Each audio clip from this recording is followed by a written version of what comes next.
ఇసిరేసారు అగ్నిమంటల్లో వేసిన తర్వాత నెబుకద్నెజరు అన్నాడు, ఇందాకేమన్నారా మీరు, నెబుకద్నెజరు రాజా కూడా కాదు, నెబుకద్నెజరు ఇందును గూర్చిన చింత మాకు ఏమాత్రం లేదు. వేడిమి కలిగిన అగ్నిగుండంలో కాలిపోకుండా కాపాడుటకు సమర్థుడు. ఒకవేళ కాపాడకపోయినా ఏమిరా నన్ను పట్టుకొని నెబుకద్నెజరు అంటారా? ఎవరుండ్రా నేను? ప్రపంచ దేశాలకు సువర్ణ పరిపాలన అందించిన ద గ్రేట్, వేలాడే ఉద్యానవనాన్ని నిర్మించిన ద గ్రేట్ నెబుకద్నెజరురా. మర్యాద కూడా లేకుండా నెబుకద్నెజరు అని అంటారా అని అగ్నిమంటలు వేసిన తర్వాత మనోడు అనుకున్నాడు, అరుపులు కేకలు వింటాం అనుకున్నాడు. అయ్యో బాబోయ్ మంటలు తాళలేకపోతున్నాం, అయ్యో బాబోయ్ అయ్యో అగ్నిమంటల్లో కాలిపోతున్నాం, కాపాడండి కాపాడండి అని కేకలేస్తారేమో అనుకున్నాడు. కానీ విచిత్రం ఏంటో తెలుసా? అగ్నిమంటల్లో నుండి హల్లెలూయా స్తుతి మహిమ ఎల్లప్పుడు దేవునికి అని పాటలు పాడుతున్నారు. ఎక్కడి నుంచి రా ఈ పాటలు? అటు ఇటు చూశాడు, అగ్నిమంటల్లో నుండి తదేకంగా చూశాడు. నలుగురు కనపడుతున్నారు. డౌట్ వచ్చి కళ్ళు నిలుపుకున్నాడు. నలుగురు కనపడుతున్నారు. ఈయనకు డౌట్ వచ్చింది, నాకు శత్వారం వచ్చిందేమో, అంటే కళ్ళ జబ్బు వచ్చిందేమో అని చెప్పి పక్కంటోడిని అడిగాడు, రే మనం అగ్నిమంటల్లో ఎంతమందిని వేసాం? ముగ్గురు రాజా. నీకు ఎంతమంది కనపడుతున్నారా రాజా? నాకు నలుగురు కనపడుతున్నారు రాజా. నాలుగోవాడు మానవ రూపంలో లేడు, కానీ దేవదూతల రూపాన్ని పోలి ఉన్నాడు రాజా. వాక్యానికి సాక్షిగా నువ్వు నిలవబడు, ఆ వాక్యమే నిన్ను కాపాడటానికి గగనమును చీల్చుకొని నువ్వు సాక్షిగా నిలవబడిన స్థలానికి దిగి వస్తుందంతే. విన్నారు ఈ మాట? ప్రాణం కంటే వాళ్ళు ప్రభువుని ఎక్కువ ప్రేమించారు. నేనంట ఇలాంటి పెంపకంలో పెరిగిన పిల్లలకు చెక్కు చెదిరే భక్తి వస్తుందా? చెక్కు చెదిరే విశ్వాసం వస్తుందా? అలాంటి పెంపకంలో వాళ్ళు పెరిగారు కనుక చెక్కు చెదరని భక్తి, చెక్కు చెదరని విశ్వాసం. నేను మరలా చెప్తున్నాను, మూలవాక్యం 70 సంవత్సరాల తర్వాత వాళ్ళు సొంత దేశానికి వచ్చి దేశంలో అడుగుపెట్టిన తోడనే బలిపీఠం కట్టారు. ఇశ్రాయేలీయుల దేవుడైన యెహోవాకు దహన బలులు అర్పించారు. ఎందుకు? నంబర్ 1, చరిత్ర నుంచి గుణపాఠం నేర్చుకున్నారు. రైట్. నంబర్ 2, వాళ్ళ పితరులు ప్రాణం కంటే ప్రభువుని ఎక్కువ ప్రేమించారు. మూడో మాట చెప్పమంటారా? ఆ బబులోను దేశంలో 70 సంవత్సరాలు ఉన్న కాలంలో వాళ్ళ పితరులు ప్రాణం కంటే ప్రార్థనను, ప్రభు సన్నిధిని ఎక్కువగా ప్రేమించారు. నాతో కలిసి చెప్పండి, ప్రాణం కంటే ప్రభుతో గడపటాన్ని ఎక్కువ ప్రేమించారు. చెప్పకూడదు గట్టిగా. సరే, ఇది అయిపోయింది. ఈ కార్యం అయిపోయిన తర్వాత దానియేలు దేవుని చేత హెచ్చించబడిన కాలంలో దర్యావేషు రాజు ఒక శాసనాన్ని జారీ చేశాడు. కొంతమంది అసూయ పరుల ద్వారా, విన్నారా? కొంతమంది అసూయ పరుల ద్వారా ఒక శాసనం, 1 నెల రోజుల పాటు రాజుకు తప్ప ఏ మనుషుడు మరి ఏ దేవునికి ప్రార్థన చేయకూడదు. ఎందుకంటే ఆ రోజుల్లో పరిస్థితి ఏంటంటే రాజే ప్రభు, రాజే దేవుడు. రాజునే దేవునిగా ఆరాధించాలి, కానీ దేవునిగా ఆ రోజుల్లో ఉన్న పరిస్థితులు అలాంటివి. 1 నెల రోజుల పాటు ఏ దేవునికి మొరపెట్టకూడదు. ఒకవేళ మొరపెట్టారా సింహాల బోనులు వేయాలి. ఒకవేళ మనకే గనక ఈ మాట వచ్చుంటే, అమ్మయ్యా 1 నెల రోజులు కుటుంబ ప్రార్థన లేదు, దేవా నీకు స్తోత్రం, 1 నెల రోజుల పాటు అరుణోదయ ప్రార్థన చేసుకోకూడదు అంటే 8 దాకా నిద్రపోవచ్చు అన్నట్టు. దేవా ఎంత గొప్ప చట్టం తీసుకొచ్చావు నాయనా, నీకు కోటకు, నా వైపు చూడాలి, నీకు కోటి స్తోత్రాలా, కాస్తంత రిలాక్స్ ఇచ్చావయ్యా. ప్రతి ఆదివారం ప్రార్థనకు వచ్చి, ప్రతి శనివారం ప్రార్థనకు వచ్చి, మరలా ఆల్టర్నేట్ ప్రార్థనకు వచ్చి, సోమవారం బుధవారం బైబిల్ స్టడీకి వచ్చి, మరలా ఆదివారం ప్రతిరోజు పొద్దునే వాక్యం విందామని 5 గంటలకు వాక్యం పెట్టుకుంటా ఉంటే ఈరోజు ప్రొద్దున్నే లేచారా, 3 అధ్యాయాలైనా చదువుకున్నారు, నాకు అస్సలు బాగాలది, అందుకనే అది అనకుండా పాస్ చేసి తర్వాత వాక్యానికి వెళ్తానన్న. ఎందుకంటే నేను లేవట్లేదన్న, ఆ మాట ఎక్కడో నా హృదయాన్ని గుచ్చినట్లుందన్న, నా హృదయాన్ని ఎక్కడో గుచ్చినట్టుందన్న. రోజు అసలు అట్లా అడిగితే అస్సలు. వీళ్ళెవరో తెలుసా? వాళ్ళ ప్రాణం కంటే ప్రభు సన్నిధిని ఎక్కువ ప్రేమించిన వాళ్ళు, ప్రభు సన్నిధిని ఎక్కువ ప్రేమించిన వాళ్ళు. మరలా చూడండి, అది నీలో నీ పిల్లలు చూస్తే చెక్కు చెదరని భక్తి, చెక్కు చెదరని విశ్వాసం నీ పిల్లలు కలిగి దేవుని కొరకు బ్రతకటానికి దేవుడు కృప చూపిస్తాడు. దర్యావేషురాజు ఆ శాసనం ఇచ్చిన తర్వాత చూడండి ఆ మాట, దానియేలు గ్రంథం 6వ అధ్యాయం 10వ వచనం.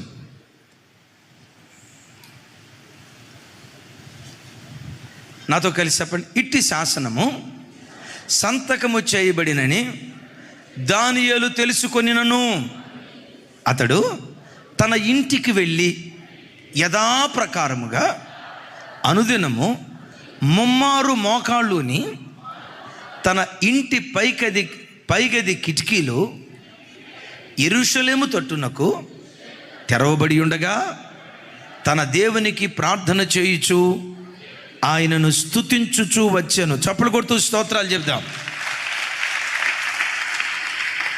ఒకసారి చూడండి, ఇట్టి శాసనము సంతకము చేయబడినని దానియేలు తెలుసుకునినను. ఇట్టి శాసనం, ఈ నెల రోజుల్లో ఎవడైనా ప్రార్థన చేస్తే వాడిని సింహాల బోనులో వేస్తాం. ఇట్టి శాసనం మీద రాజు సంతకం చేశాడు.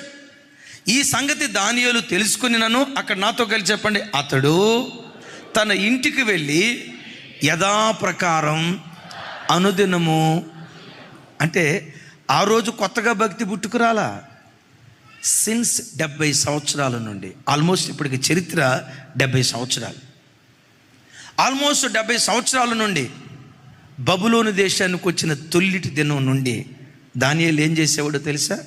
మేడగది మీదకి వెళ్ళేవాడు, యెరూషలేము తట్టు కిటికీలు తెరిచేవాడు, యెరూషలేమును చూస్తూ ఉదయం 9 గంటలకి, మధ్యాహ్నం 12 గంటలకి, సాయంకాలం 3 గంటలకి, పగటిపూట తప్పకుండా దినానికి వచ్చి 3 మార్లు యెరూషలేమును చూస్తూ ప్రార్థించేవాడు. అయ్యా, మేము స్వతంత్రులం, మేము శిరస్సుగా ఉండాల్సిన వాళ్ళం, మా బ్రతుకు బానిస బ్రతుకు అయిపోయింది. ఈ ప్రజలను విడిపించవా, నన్ను విడిపించవా, ఈ బానిస సంఖ్యలో నుంచి మాకు విడుదల దయచేయవా అని యెరూషలేములో ఉన్న దేవాలయం తట్టు చూస్తూ ప్రార్థన చేశాడు. ఎందుకు యెరూషలేములో ఉన్న దేవాలయం తట్టు చూస్తూ ప్రార్థన చేశాడో తెలుసా? సొలొమోను మందిరం కట్టినప్పుడు ఆ మందిరంలో ఉండి చేసిన ప్రార్థన ఏంటో తెలుసా? దేవా, ఈ ప్రజలు బుద్ధిహీనతను బట్టి శత్రు దేశాలకు చెరగా కొనిపోతే, శత్రు దేశాలకు వెళ్ళిన తర్వాత ఈ మందిరం తట్టు చూస్తూ ప్రార్థన చేస్తే వాళ్ళ ప్రార్థన విని చెరలో నుంచి నీ ప్రజలను విడుదల దయచేయ్యా, బానిస సంఖ్యల నుంచి ప్రజలకు విడుదల దయచేయని సొలొమోను చేసిన ప్రార్థన దానియేలు జ్ఞాపకం చేసుకుంటూ 70 సంవత్సరాలు విడుదల కొరకు ప్రార్థన చేశాడు. ఒకసారి నా వైపు చూడండి. ఎన్ని సంవత్సరాలు చెప్పాలి? 70 సంవత్సరాలు. ఎప్పుడెప్పుడు ప్రార్థన చేసేవాడు? అనుదినమా, అప్పుడప్పుడా? ఎప్పుడెప్పుడు ప్రార్థన చేసేవాడు? ఉదయం, మధ్యాహ్నం, సాయంత్రం 3 గంటలకు, దినానికి ముమ్మారు. నేను అంటానండి, ఏదైనా ఒక విషయం కొరకు 1 వారం పట్టుదలతో ప్రార్థన చేస్తాను. ప్రభా, నా భర్తను మార్చు నాయన, నా భర్తను మార్చు నాయన, నువ్వు మార్చినందుకు స్తోత్రం ప్రభా, నువ్వు అద్భుతం చేసినందుకు స్తోత్రం నాయన, నీ తట్టు తిప్పుకున్నందుకు స్తోత్రం, ఈరోజే నా భర్తను మార్చినందుకు యేసయ్యా నీకు స్తోత్రం అని గంభీరంగా స్తోత్రాలు చెప్తాం, ప్రార్థన చేస్తాం. ఆ వారం రోజులు నీ మీదకి ఎంత బలమైన ప్రార్థనాత్మ దిగొచ్చిందో, కొన్నిసార్లు విచిత్రం, నీ భర్త మీద కూడా తాగుడు ఆత్మ అంత బలంగా దిగి వస్తుంది. అప్పుడు నువ్వు అనుకుంటావు, ప్రపంచంలో ఎవడైనా మారతాడేమో కానీ మారడం. అసలు ఈ మనిషి కొరకు ప్రార్థన చేయటమే చూసారా వేస్ట్. ఆ బండరాయి కోసం ప్రార్థన చేసినా కరిగిపోతే, ఇది బండరాయి కంటే ఇంకా బండరాయి, వేస్ట్. వారం రోజులకి అలిసిపోతావు. ఏదైనా ఒక విషయం కొరకు 1 సంవత్సరం ప్రార్థన చేస్తే జవాబు రాకపోతే సంవత్సరం తర్వాత అలిసిపోతాం. ఎంత ప్రార్థన చేసినా ఇంతే. 10 సంవత్సరాలు ప్రార్థన చేస్తే, 20 సంవత్సరాలు ప్రార్థన చేస్తే, 20 కాదు 70 సంవత్సరాలు దినానికి ముమ్మారు చెక్కు చెదరని ప్రార్థనా జీవితంతో దేవుని సన్నిధిలో ప్రార్థన చేశాడు. దేవుని సన్నిధిని ఎంత ప్రేమించాడో తెలుసా? తన ప్రాణం కంటే ఎక్కువ ప్రేమించాడు. చప్పలు కొడుతూ స్తోత్రాలు చెప్పి. నీ పిల్లలు నీలో ఏం చూడాలో, చెల్లి నా వైపు చూడరా, నీ పిల్లలు నీలో ఏం చూడాలో తెలుసా? 102 జ్వరం, రాత్రి గడగడగడ వణికిపోయాం, గడగడగడ వణికిపోయాం, రాత్రి గడగడగడ వణికిపోయాం. అమ్మకి బాగాలేదు అయ్యో అని పిల్లలు నీకు పరిచర్య చేసి 12-1 గంటకు పండుకున్నారు. 102 జ్వరంలో కూడా పడకల మీద నుంచి లేచి 4 గంటలకు దేవుని సన్నిధిలో మోకరించిన నీ ప్రార్థనా జీవితం నీ పిల్లలు నీలో చూస్తే, ఏమ్మా 102 జ్వరమమ్మా, బాడీ అంతా పెయిన్స్ అన్నావు కదమ్మా, ఒకరోజు ప్రార్థన చేయకపోతే ఏమైంది, ఒకరోజు లేవకపోతే ఏమైంది, ఈరోజు రెస్ట్ తీసుకోవచ్చు కదా. అరే రాత్రి గడగడ వణికితివి, సెలైన్ పెట్టితివి, 2-3 ట్యాబ్లెట్లు వేస్తేవి, ఒళ్ళంతా తడిచిపోయి దుప్పట్లు కప్పితివి, గజగజ వణుకుతూ మరలా 4 గంటకి ప్రార్థన. ఏమన్నైతే నా ప్రాణం కంటే ప్రార్థన ఎక్కువ ప్రేమించారా? అది నీ పిల్లలు నీలో చూస్తే, నీలో నుంచి ఉద్భవించే సంతానం చెక్కు చెదరని విశ్వాసంతో వాళ్ళు దేవుని కొరకు బ్రతుకుతారు. తలనొప్పి వచ్చింది, మోకాళ్ళ నొప్పి వచ్చింది, నడువుల నొప్పి వచ్చింది, ఆ రాత్రి అంతా మూలుగుతూ ఆ రాత్రి అంతా మూలుగుతూనే ఉన్నావు. 4ంటికి లేచి యథాప్రకారంగా నువ్వు ప్రార్థన చేస్తే, 5ంటికి లేచి యథాప్రకారంగా నువ్వు ప్రార్థన చేస్తే, అలాంటి అనారోగ్యంలో కూడా నీ అనారోగ్యాన్ని చూసి పిల్లలు ఏడుస్తూ ఉంటే, నువ్వు దేవుని సన్నిధిలో అనారోగ్యాన్ని బట్టి కాకుండా నశించిపోతున్న ఆత్మల కొరకు నువ్వు ఏడుస్తావే, ఆ కన్నీటి చుక్కలు నీలో చూస్తే, ఆ కన్నీటి చుక్కలు నీ పిల్లల హృదయాల్లో చెరగని ముద్ర వేయటం ప్రారంభిస్తాయి. భక్తి సంబంధమైన చెరగని ముద్ర. శనివారం ఐసీయూ నుంచి వచ్చావు, 10 రోజులు బయట కదలొద్దన్నాడు డాక్టరు. శనివారం ఇంటికి వచ్చావు, బలహీనతలోనే ఉన్నావు, 10 రోజులు బయటకు వెళ్ళొద్దన్నావు అన్నాడు డాక్టర్. తెల్లారింది ఆదివారం. పిల్లలు అంటారు, మమ్మీ ఆరోగ్యం బాగాలేదు, 10 రోజులు బయటకు వెళ్ళొద్దన్నాడు. మందిరానికి వెళ్తే ఇన్ఫెక్షన్ వస్తుంది, జనాలు వస్తారు, వెళ్ళొద్దు మమ్మీ. మందిరానికి వచ్చిన తర్వాత ఇన్ఫెక్షన్ రాకుండా దేవుడు కాపాడుతాడు. ఆయన సన్నిధిలో కాపుదల దొరుకుతుంది. ఒకవేళ దొరకలా, నా ప్రాణం కంటే దేవుని మందిరాన్ని ఎక్కువ ప్రేమిస్తారా? నా ప్రాణం కంటే దేవుని సన్నిధిని ఎక్కువ ప్రేమిస్తారా? అనారోగ్యం ఉందని దేవుని సన్నిధికి రాకుండా ఉండటమా? ఆదివారపు ఆరాధన కోల్పోవటమా? నా జీవితంలో దేవుని సన్నిధికి రాకుండా అనారోగ్యాన్ని బట్టి దేవుని సన్నిధికి దూరంగా ఉండటమా? మోకాళ్ళ నొప్పి ఉన్నా నడుచుకుంటూ వస్తారా? అనారోగ్యంతో ఉన్నా నడుచుకుంటూ వస్తారా? అని నీ ప్రాణం కంటే దేవుని సన్నిధిని నువ్వు ఎక్కువ ప్రేమించిన విధానం నీ పిల్లలు చూస్తే, వాళ్ళ బ్రతుకులు బ్రద్దలైపోయినా భక్తి బ్రద్దలు కాకుండా కాపాడటానికి దేవుడు కృప చూపిస్తాడు. బంధువులు వచ్చారు, నీ క్లోజ్ ఫ్రెండ్స్, నీ సన్నిహితులు, నీ కుటుంబంతో పెనవేసుకున్న వాళ్ళు, కాకపోతే అన్యులు, వాళ్ళు వచ్చి ఈ ఒక్క ఆదివారం వెళ్ళకపోతే ఏమైపోయింది, మేము దూరం నుంచి వచ్చామన్న సంగతి మీకు తెలియదా? మీకోసం ఇంత దూరం నుంచి టికెట్ కట్టుకొని 500 కిలోమీటర్ల దూరం నుంచి వచ్చాం, ఈ ఆదివారం చర్చికి వెళ్ళకపోతే, ఒక ఆదివారం వెళ్ళకపోతే ఏమైపోయింది, ఇంట్లో ఉండండి అంటారు. మీరంటే ప్రేమయ్యా, గుండెలో పెట్టి చూసుకుంటాం. మిమ్మల్ని ప్రేమించిన దానికంటే మా దేవుని సన్నిధిని మేము ఎక్కువ ప్రేమిస్తాం. మాతో పాటు రండి, లేదా రెస్ట్ తీసుకోండి, మేము మా దేవుని ఆరాధించడానికి వెళ్ళిపోతామని నీ పిల్లలు నీలో ఈ భక్తి జీవితాన్ని చూస్తే, మా అమ్మ నాన్న బంధువుల కంటే యేసయ్యని ఎక్కువ ప్రేమించారయ్యా, శరీరంలో ఉన్న బడల కంటే యేసయ్యని ఎక్కువ ప్రేమించారయ్యా, చివరికి ప్రాణం కంటే యేసయ్యని ఎక్కువ ప్రేమించారయ్యా. ఇది నీలో పిల్లలు చూస్తే, నీ పిల్లలకు ఆస్తి ఇవ్వకపోయినా పర్వాలేదు, చెక్కు చెదరని ఆత్మీయతను పంచే తల్లిగా తండ్రిగా చరిత్ర పట్టులో నువ్వు మిగిలిపోతావు. గట్టిగా చెప్దాం ఆమెన్. గట్టిగా చెప్దాం ఆమెన్. ప్రాణం కంటే దేవుని సన్నిధిని ఎక్కువ ప్రేమించాలి. కొంతమంది చూడండి, చిన్న తలనొప్పి వచ్చిందని నిద్రలేవరు, చిన్న అనారోగ్యం వచ్చిందని నిద్రలేవరు, చిన్న తలనొప్పి వచ్చిందని అరుణోదయ ప్రార్థన ఉండదు, దేవుని సన్నిధి ఉండదు, ఓ కుటుంబ ప్రార్థన ఉండదు. ఏమయ్యి అంటే ఒంట్లో బాగాలేదు. దానియేలు పరిస్థితి ఏంటో తెలుసా? సింహాల బోనులో వేయబడతావు, ప్రార్థన చేస్తే చచ్చిపోతావు. చచ్చిపోయినా పర్వాలేదు సార్, చచ్చిపోయినా పర్వాలేదు సార్, నా ప్రాణం కంటే నా ప్రభు సన్నిధిని ఎక్కువ ప్రేమించాను. ప్రభువును ప్రేమించే విషయంలో ప్రభువుకు నువ్వు బానిస కావాలి, బైబిల్కు నువ్వు బానిసవు కావాలి. బైబిల్ చదవకుండా నా దినచర్య నేను ప్రారంభించలేనయ్యా. కనీసం రోజుకొచ్చి 3 అధ్యాయాలైనా చదవకపోయినా, కనీసం 3 అధ్యాయాలైన వాక్యం చదవకపోతే నేను భోజనం చేయలేనయ్యా. నా దేవునితో మాట్లాడకుండా నా భార్యతో మాట్లాడలేనయ్యా.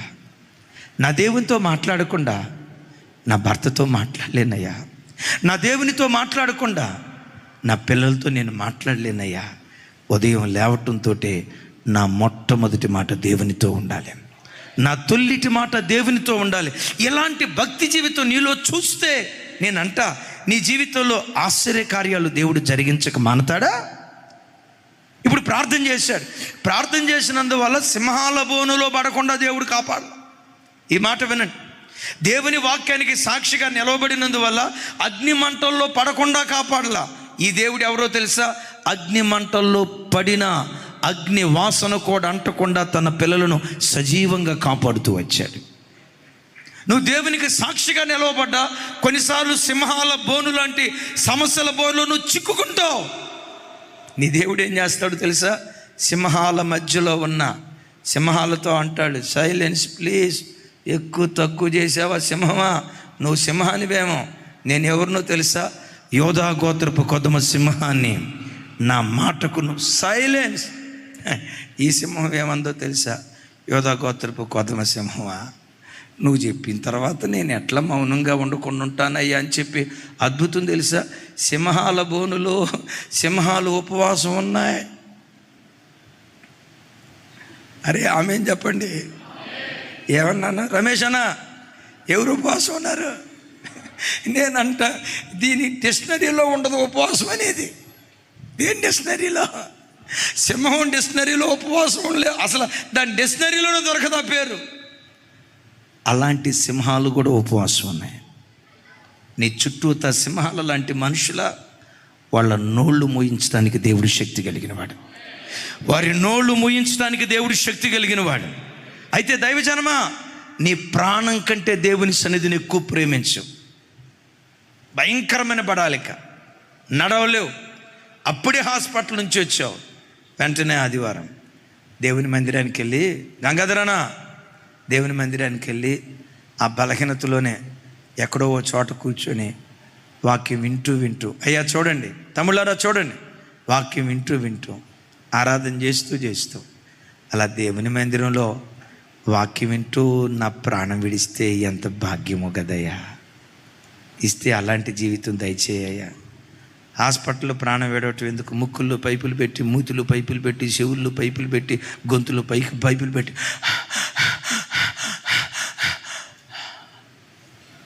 అట్లాగే చనిపోకూడదని కాదు నేను అనేది. అలా చనిపోయే కంటే దేవుడు అలాంటి ఒక్కొక్క రకమైన మరణం అనుమతిస్తాడు. ఈ మరణాలన్నిటికంటే అక్క దేవుని మందిరంలో కూర్చొని వాక్యం వింటూ వింటూ నా చివరి శ్వాస విడిస్తే ఎంత అందంగా ఉంటుందో కదా. ఇస్తే అలాంటి మరణం దయచేయ్యా. ఒక్కళ్ళు కూడా ఆమెనల్లా.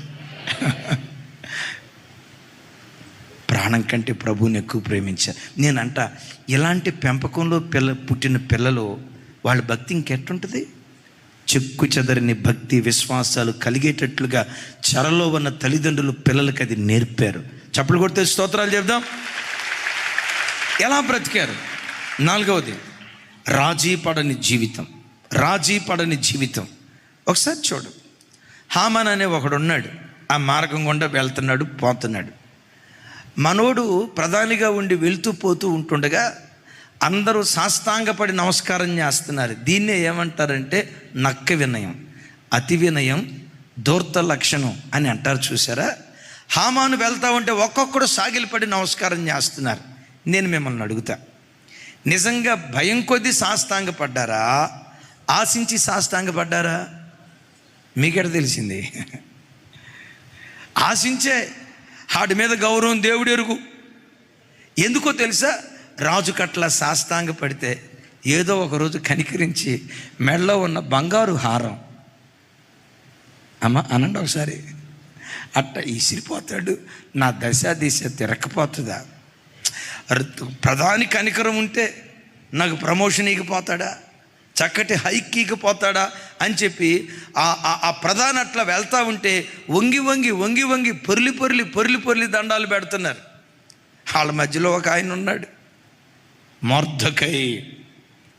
వంగకయు సాగిలిపడి నమస్కరించకయు జస్ట్ ఇట్లా అని ఉంటాడు.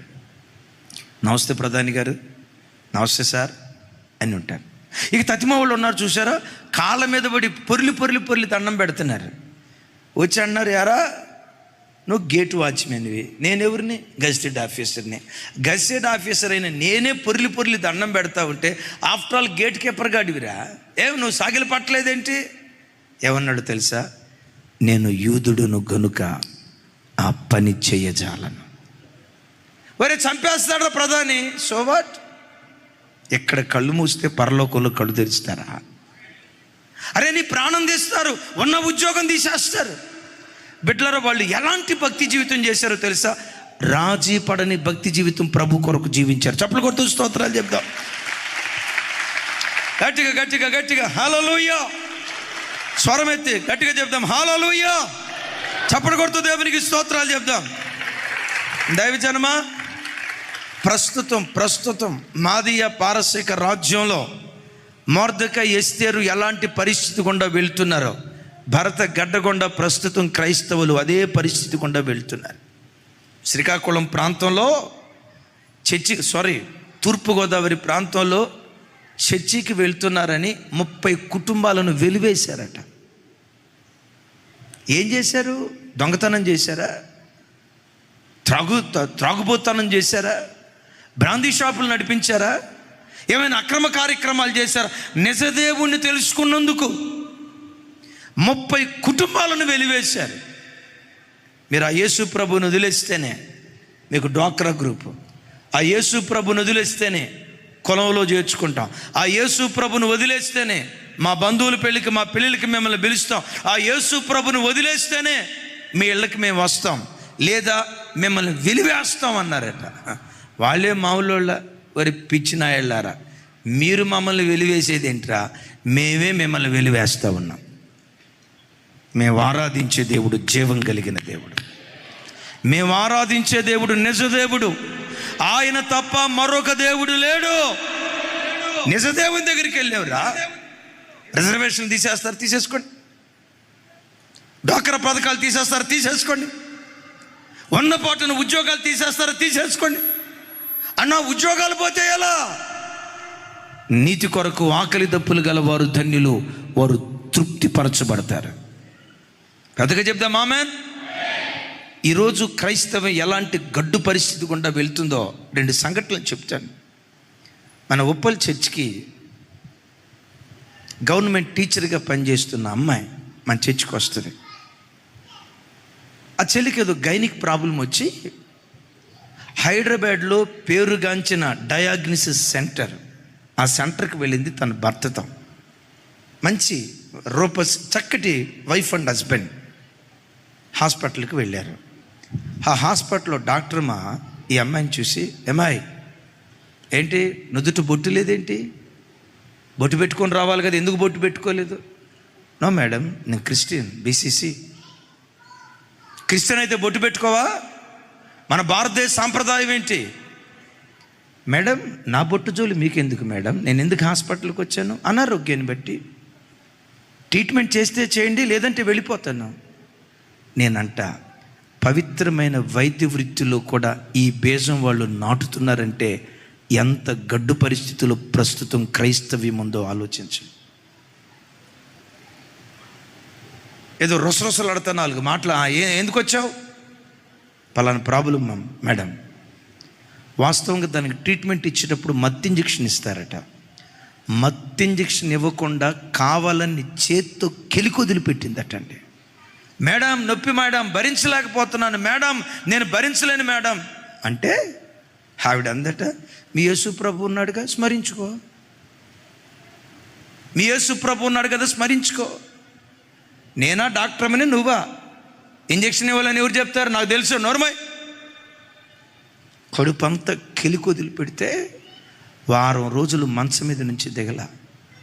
భర్త చెప్తున్నాడు, చివరికి పవిత్రమైన వృత్తి హాస్పిటల్లో కూడా ఈ భావజాలం అన్న.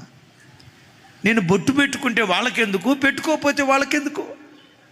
అయినా డాక్టర్ వృత్తిలో ఉన్న వాళ్ళకి ఇదెందుకు?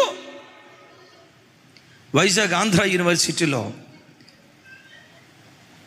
నాకు బాగా సన్నిహితులైన దైవజనులు అజయ్ గారని, వాళ్ళ పాప ఆంధ్ర యూనివర్సిటీలో చదువుతుంది.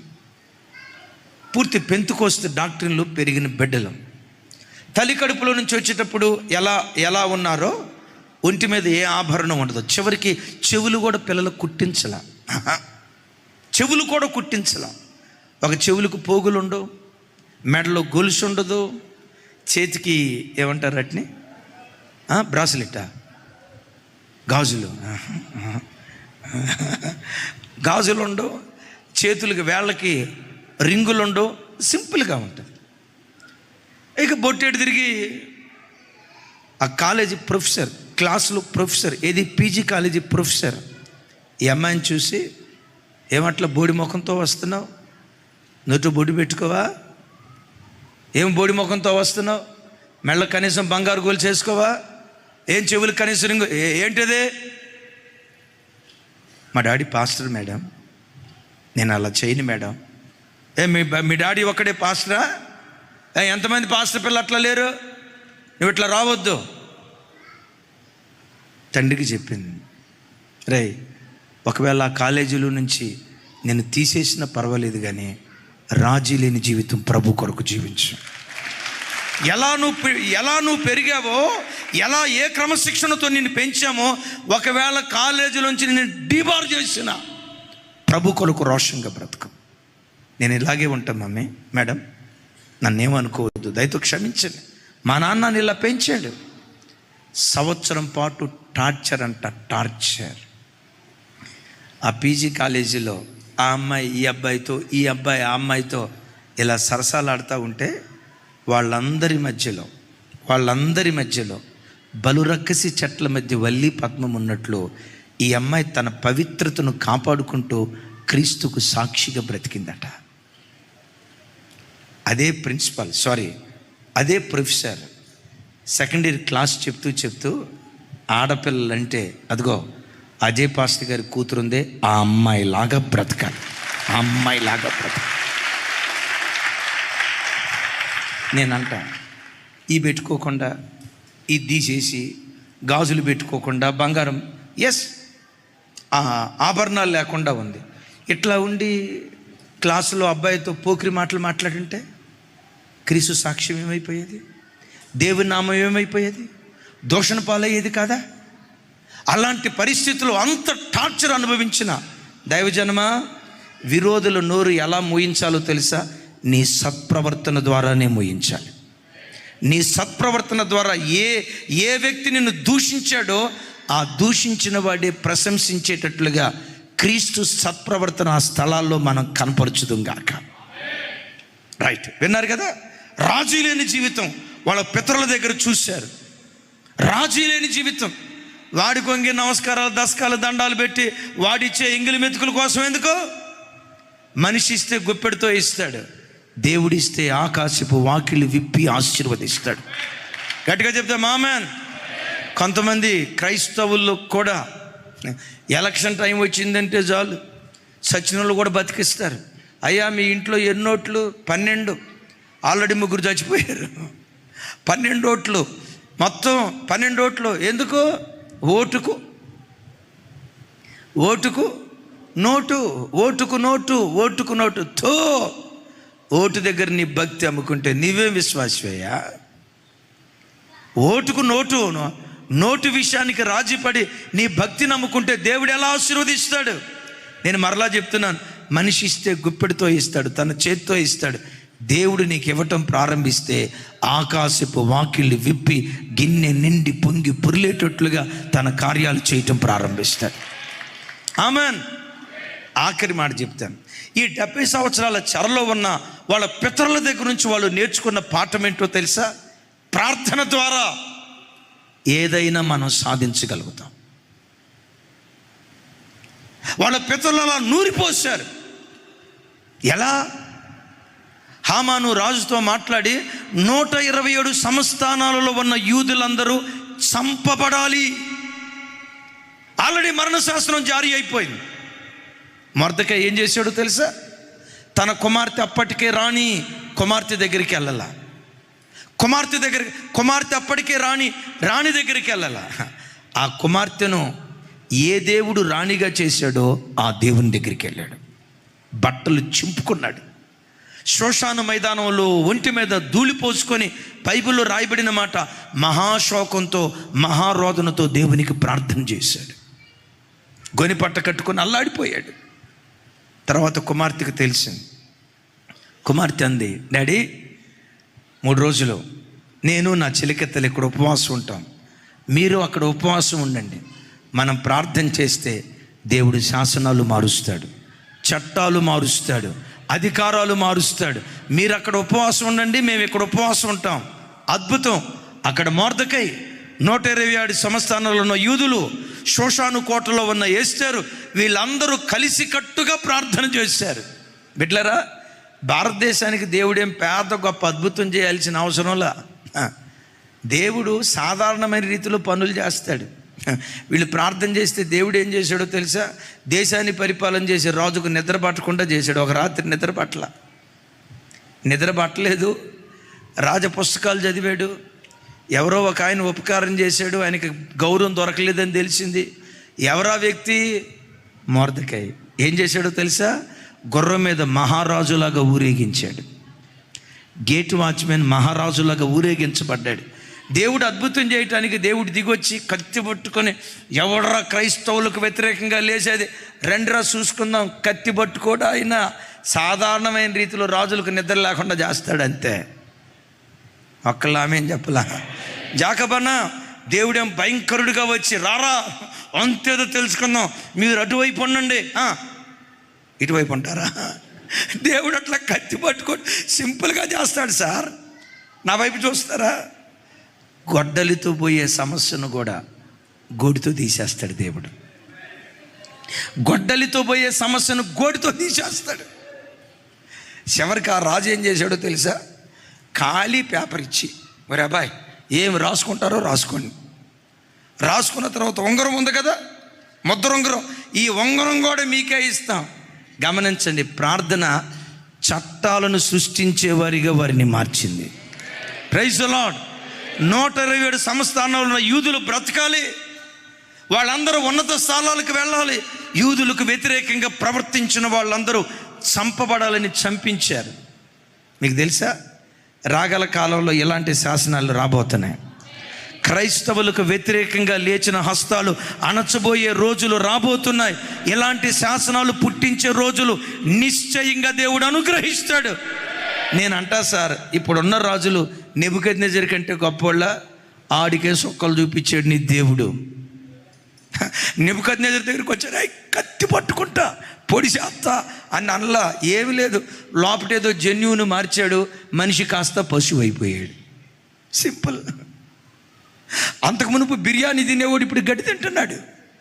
ఒరే, గడ్డి ఎందుకు తిన్నావు? కొడుకు వచ్చి, డాడీ బిర్యానీ తింటాడు, డాడీ బిర్యానీ తింటాడు, డాడీ రాజభవనంలో ఉండి డాడీ అంటే ఎక్కడికి పరిగెత్తాడో తెలుసా? అడవుల్లోకి పరిగెత్తాడు. మెంటల్ ఎక్కిస్తాడు ఆయన. నెబుకద్నెజర్ రాజు కంటే గొప్పోళ్ళు కాదు, దర్యావేషు రాజు కంటే గొప్పోళ్ళు కాదు. అయితే మన ఆయుధం ప్రార్థన, ప్రార్థన, ప్రార్థన. ఆ ప్రార్థనని పిల్లలు చూశారు కదా. ముగిస్తున్నాను ఇక్కడ. ఈ చెరలో నుంచి వాళ్ళు విడుదల పొంది ఇప్పుడు సొంత దేశానికి వచ్చారు. 70 సంవత్సరాల తర్వాత కూడా బలిపీఠం కట్టి 12 మేకపోతులను పాప పరిహారార్థ బలిగా అర్పించి 70 సంవత్సరాల తర్వాత కూడా దేవుని ఆరాధిస్తున్నారు. మరలా చెప్తున్నా, చెక్కు చెదరని విశ్వాసం, చెక్కు చెదరని భక్తి నీ పిల్లల హృదయాల్లో ముద్ర వేయుదువుగాక. మరలా చెప్తాం, ఆమేన్. నీ పిల్లల హృదయాల్లో ముద్ర వేయుదువుగాక. నా పిల్లల్లో ఒక్కడు అన్యుడు పుట్టుకు రాకూడదయ్యా. నిర్దేవులను ఆరాధించే సంతతి నా కుటుంబంలో నుంచి పుట్టుకురా, నా వంశావళిలో నుంచి పుట్టుకురాకూడదయ్యా. తాగుబోతులు రాకూడదు, భక్తిహీనులు రాకూడదు, నామకార్థంగా బ్రతికే క్రైస్తవ తరం నా ఇంటిలో నుంచి రాకూడదయ్యా.